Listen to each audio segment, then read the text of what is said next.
નમસ્તે. મારે થોડીક વાત એવી કરવી છે મિત્રો. અત્યારે ખેતીવાડીમાં હું આવ્યો છું. મેં શાકભાજી જોયું મારું દવા વગરનું.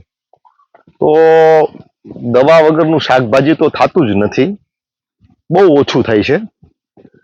ઉપરાંત એ જોયું કે એટલી બધી જીવાત, ઈયળો આ બધું આવ્યું છે કે પાન પણ રહેવા નથી દેતું.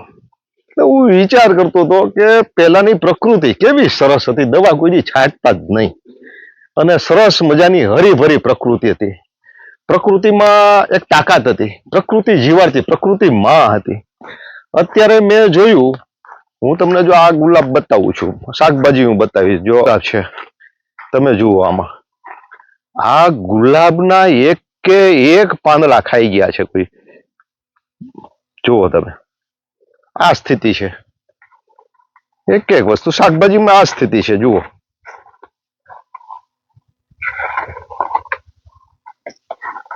કહેવાનું ઈ છે મિત્રો કે આ બધું હું જોઉં છું અત્યારે, વનસ્પતિની અંદર દવા છાંટ્યા વગર કાંઈ થતું નથી. તો ખાવું શું આપણે? કેમ ખાવું? કેમ જીવવું? ઝેર એટલું બધું આવે છે. હું તમને અત્યારની વાત કરું કે હમણાં એક સર્વે થયો, અને સર્વે કોઈ પ્રાઇવેટ એજન્સીએ નથી કર્યો, કોઈ સારી સરકારની એજન્સી દ્વારા ઓથોરાઇઝ રીતનો એક સર્વે થયો. 23 રાજ્યોમાં થયો.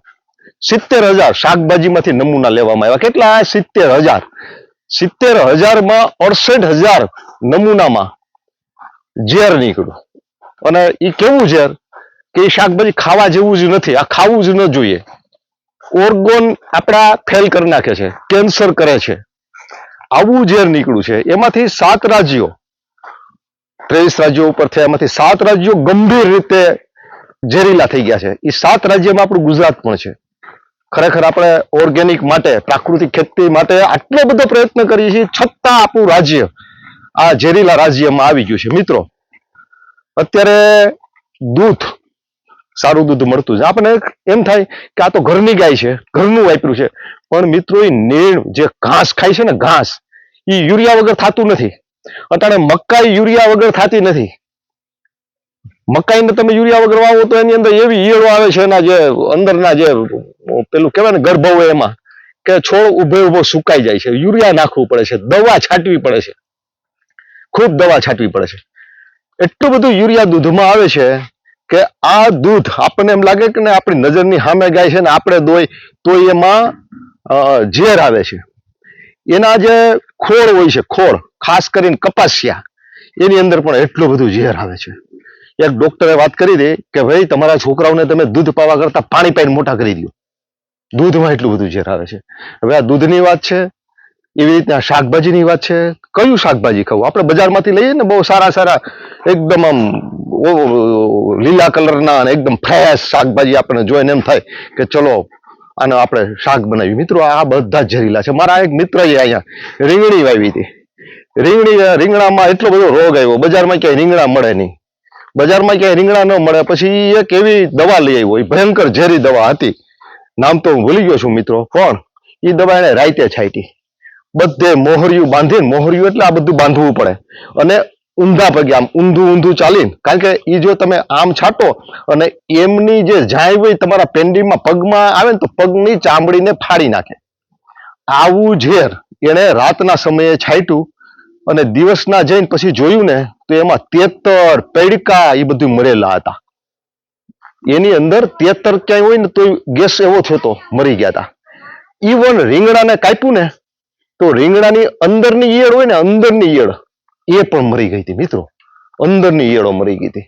આ રીંગણાના પછી એટલા બધા દવા છાંટ્યા પછી એટલા બધા રીંગણા થાય, એટલા બધા ઝેરીલા હોય, એને પછી આપણે ક્યાં પહોંચાડીએ છીએ? માર્કેટમાં. ને આપણા બાળકોને આપણે બધા ખાઈએ છીએ. મિત્રો, આટલું ઝેર આવે છે, ખરેખર આમાં ક્યાંય પગ મૂકવાની જગ્યા નથી. આપણે એમ કહીએ કે શાકભાજીને ધોઈ નાખવાનું, 2 વાર 3 વાર હાથ ધોવું જ જોઈએ. હું તો મીઠાથી અને જેમ બને એમ સરસ મજાનું ધોવું જોઈએ. પણ એવું નહીં માનવાનું કે ધોઈ લઈએ છે એટલે ઝેર વહી જાય છે. ઝેર અંદર હોય છે, બહારનું ઝેર જાય છે. બહારના 10, 20, 30% ઝેર છે, 70-80% ઝેર એની અંદર ઇનબિટ આવે છે જ્યારે દવા છાંટીએ છીએ ત્યારે.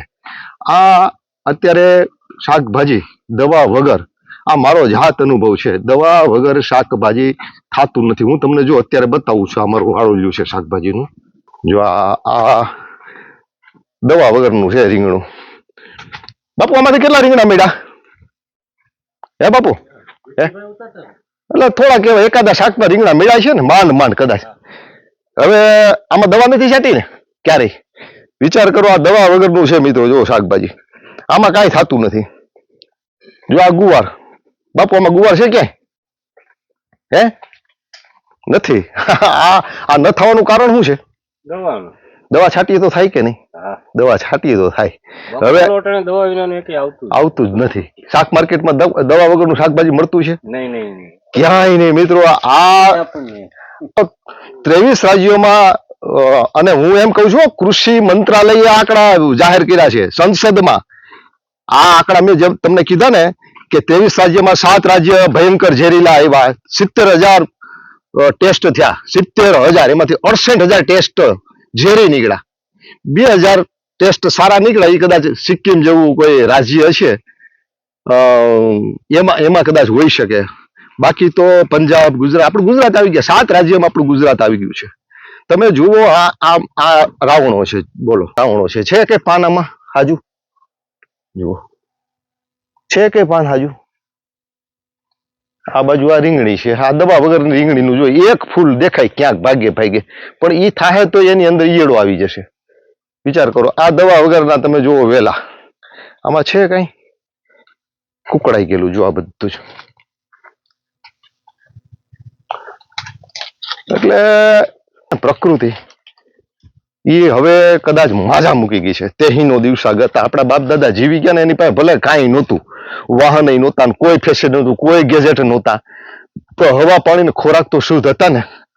આપણને એમ થાય કે આપણે હવે આમાંથી કેમ પાર થઈને નીકળવું, છોકરાઓને કેમ મોટા કરીને. આમાં આપણે એમ લાગે કે આપણે ખરેખર છોકરાઓને નર્કમાં લઈ આવ્યા છીએ જન્મ આપીને.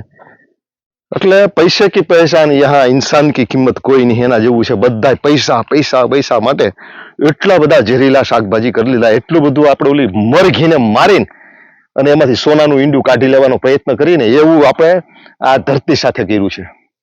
ધરતીને પતાવી દીધી છે, બંજર કરી દીધી છે, દવા અને રાસાયણિક ખાતરો નાખીને. મિત્રો, આવનારા દિવસો ભયંકર હશે. ભયંકરમાં ભયંકર હશે.